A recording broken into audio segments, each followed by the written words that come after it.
সময় যত এগোচ্ছে বর্ধমান বিস্ফোরণ কাণ্ডের রহস্য ততই ঘনীভূত হচ্ছে। খাগড়াগড়ের পর এবার বর্ধমান শহর লাগোয়া বাবুরবাগ, এখানেও খাগড়াগড়ের মতনই আরো সন্দেহভাজন জঙ্গিরা 2 মাস ধরে ডেরা বেঁধে বসেছিলেন, এমনটাই সন্দেহ এবং দাবি গোয়েন্দাদের। বাবুরবাগ লিচুতলার এই বাড়ির একটি দোতলা বাড়ির ওপরের তলায় 3টে ঘর 5100 টাকার বিনিময়ে ভাড়া নিয়েছিলেন 2 দম্পতি। তারা নিজেদেরকে দম্পতি হিসাবেই পরিচয় দিয়েছিলেন এবং গত 2 মাস ধরে এই বাড়ির ওপর তলায় 3টে রুম নিয়ে তারা ভাড়া থাকছিলেন। এই ভাড়া বাড়িতে ডেরা বেঁধে এরা কি করছিলেন সেই সম্পর্কে এখনো পর্যন্ত পরিষ্কারভাবে কিছু জানা যায়নি। বর্ধমান বিস্ফোরণ কাণ্ডের তদন্তে নেমে গোয়েন্দারা গতকাল বাবুরবাগের এই বাড়ির কথা জানতে পারেন এবং এই সন্দেহভাজনদের খোঁজে গতকালই পুলিশ ও গোয়েন্দাদের যৌথ দল তল্লাশিতে আসেন।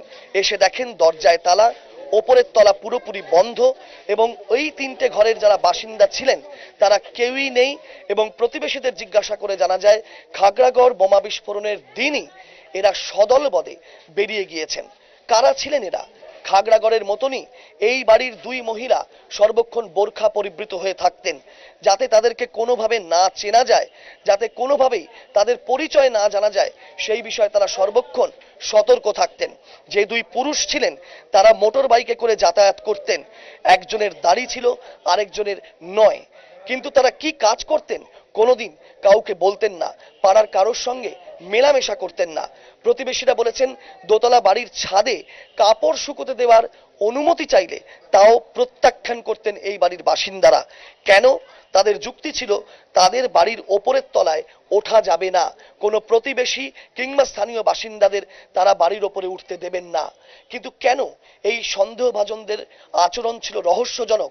যেমন ভাবে খাগড়াগড়ের বাসিন্দারাও বলেছেন শাকিল আহমেদদের আচরণ ছিল রহস্যজনক।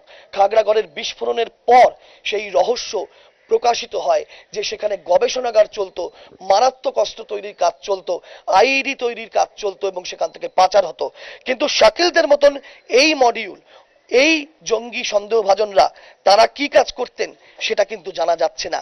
এই বিশাল বাড়ির চতুর্দিকে বিভিন্ন কিছু রয়েছে এবং স্থানীয় বাসিন্দারাও কেউ স্পষ্ট ধারণা দিতে পারছেন না যে এরা কি উদ্দেশ্যে এখানে এসেছিল।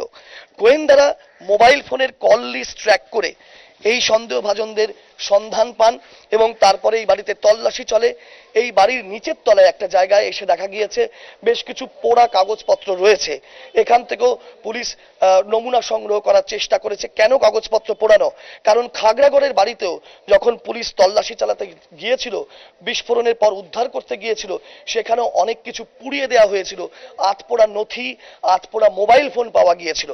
কোথায় কিভাবে বর্ধমান শহরকে কেন্দ্র করে জঙ্গি মডিউলের জাল বিস্তৃত সেটা জানতে গোয়েন্দারা তৎপর হয়েছেন। কিন্তু একটা বিষয় পরিষ্কার, গোয়েন্দাদের কাছে, রাজ্য প্রশাসনের কাছে, বর্ধমান জেলার পুলিশের কাছে ন্যূনতম তথ্যও ছিল না যে সকলের অগোচরে ধীরে ধীরে মাসের পর মাস ধরে বিভিন্ন ভাড়া বাড়িতে ডেরা বেঁধে স্বামী স্ত্রী পরিচয় দিয়ে জঙ্গি মডিউল ছোট ছোট দলে ভাগ হয়ে কার্যকরী হয়েছে, সক্রিয়ভাবে কাজ করছিল এবং বড়সড় নাশকতার প্রস্তুতি নিচ্ছিল, পরিকল্পনা করছিল। বাবুরবাগ থেকে ক্যামেরায় প্রীতম চক্রবর্তীর সঙ্গে রাজস্বী দত্তগুপ্ত, এবিপি আনন্দ, বর্ধমান।